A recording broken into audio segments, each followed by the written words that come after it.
Mun urang hirup di dunia kudu inget akhiratna.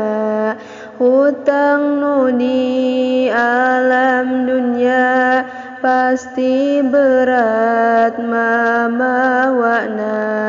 Sok geura-geura bayarkeun, Nabi ge alim nyolatkeun. Lamun teu dibayarkeun, urang kaburu ngantunkeun.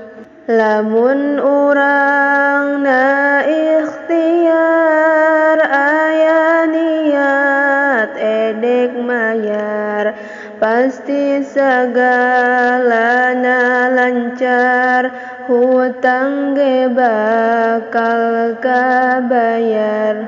Lamun urangna percaya, pasti ge gampang mayarna. Allah mah maha uninga dina sagala rupina.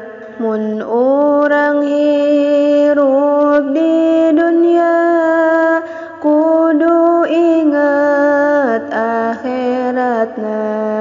Hutang nu di alam dunia pasti berat mamawana. Sok geura-geura bayarkeun, Nabi ge alim nyolatkeun.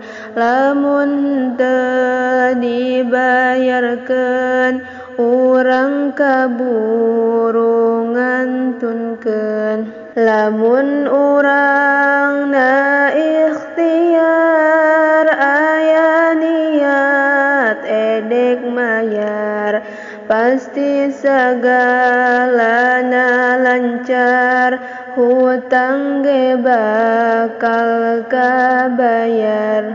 Lamun urangna percaya, pasti ge gampang mayarna. Allah mah maha uninga dina sagala rupina.